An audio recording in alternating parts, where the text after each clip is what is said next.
দীর্ঘ প্রায় 6 মাস বিরতির পর যেদিন আবার নতুন উদ্যমে একটা রাইডের জন্য প্রস্তুত হলাম, ঠিক সেই দিনই আমার সব প্ল্যানিংয়ে জল ঢাললেন স্বয়ং বরুণ দেব।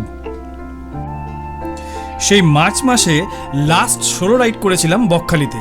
তারপর থেকে আর সেরকম কোথাও রাইড করা হয়নি। কর্মজীবন আর পারিপার্শ্বিক সব ধরনের চাপে জীবন যখন কিছুটা ঘেটে রয়েছে, ঠিক তখনই একদিন হোয়াটসঅ্যাপে অর্পণের মেসেজ এলো যে উইকেন্ড ট্যুর অন বাইকে মনসুন রাইডটা সেপ্টেম্বরের 14 তারিখে হতে চলেছে। বাড়ি থেকে যখন রওনা দিলাম ধুলাগড়ের উদ্দেশ্যে, তখন প্রায় ভোর 4:30।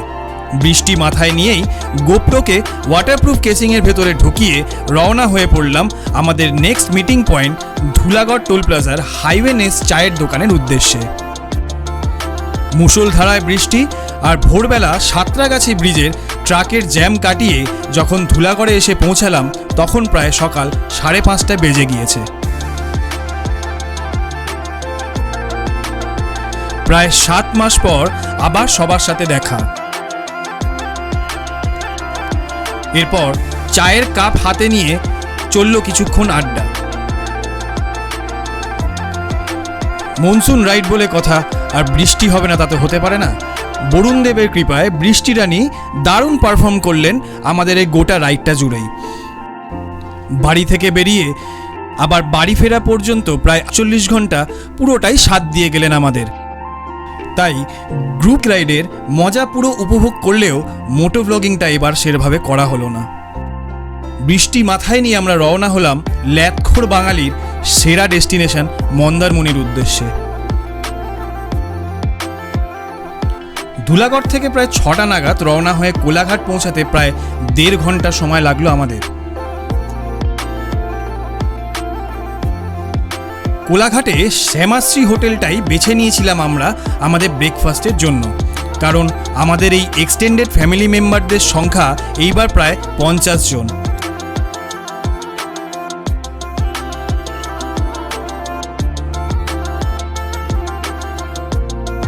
বাইক রাইডের নেশায় আমরা 47 জন ভ্রমণ প্রেমিক ও 3 জন ক্ষুদে সদস্যকে নিয়ে আমাদের 32টা সারথি এইবার নির্বিঘ্নে আমাদের পৌঁছে দিয়েছিল মন্দারমণির সমৃদ্ধ বিচ রিসর্টে।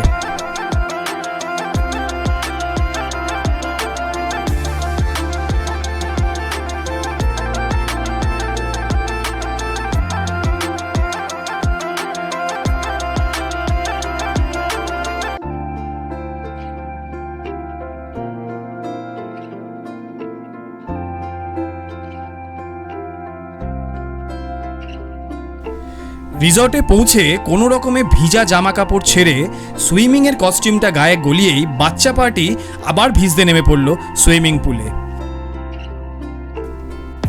তাদের দেখা দেখি বড়রাই বা বাদ থাকে কেন, আমরাও নেমে পড়লাম একে একে সবাই মিলে।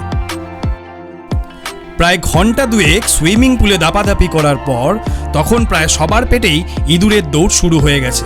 তাই কোনো দিকে না তাকিয়ে সোজা ছুট লাগালাম ডাইনিং রুমের দিকে। দুপুরে মেনুতে ছিল একদম সাদামাটা বাঙালি খাবার, ভাত, ডাল, ঝুরি আলু ভাজা, আলু পটলের তরকারি আর কাতলা মাছের কালিয়া।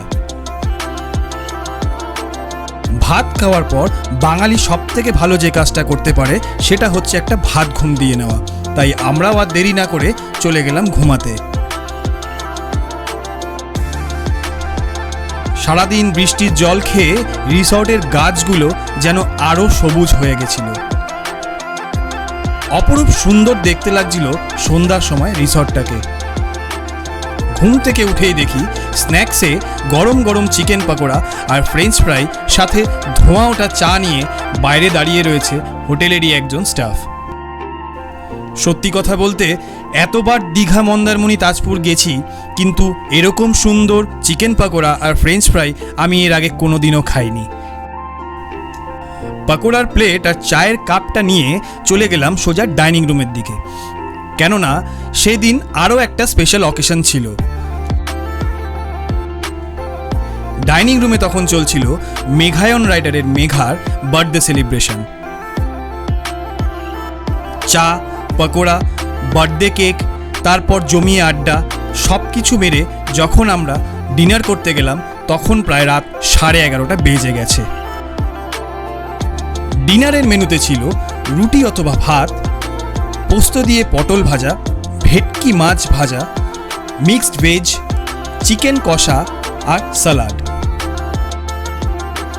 পরদিন সকালে ঘুম থেকে উঠে চায়ের কাপ হাতে নিয়েই চলে গেলাম সমুদ্রের পাড়ে, কেননা গতকাল বৃষ্টির জন্য সমুদ্রের মুখদর্শন করতে পারিনি আমরা কেউই। সমুদ্রের পাড়ে বোল্ডারের ওপরে বসে ঢেউয়ের আনাগোনা দেখতে দেখতে নিজের সাথে কিছুটা সময় কাটিয়ে নিলাম।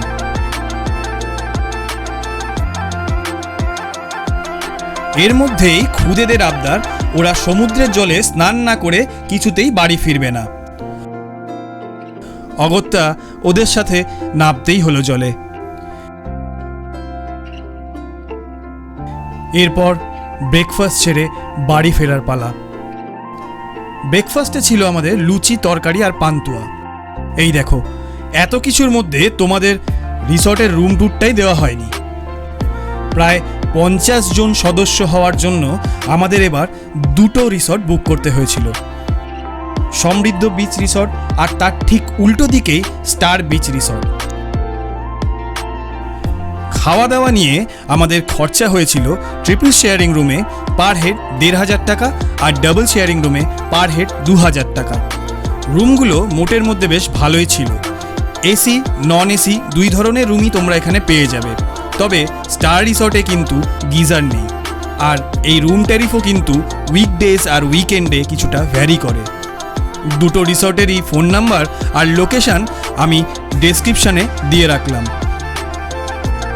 তো এই ছিল আমাদের উইকেন্ড ট্যুর অন বাইকের মনসুন রাইড। যদি আমার ভিডিওটা তোমাদের ভালো লেগে থাকে তাহলে একটা লাইক করে দিও, আর আমার চ্যানেলে যদি নতুন হও তাহলে চ্যানেলটাকে সাবস্ক্রাইব করতে ভুলো না। তাহলে আজ এইটুকুই, আবার দেখা হবে নতুন কোনো রাস্তায়, নতুন কোনো ঠিকানায়। ততদিন সবাই ভালো থেকো, সুস্থ থেকো আর দেখতে থেকো দ্য ওল্ড স্ট্যালিয়ন্স।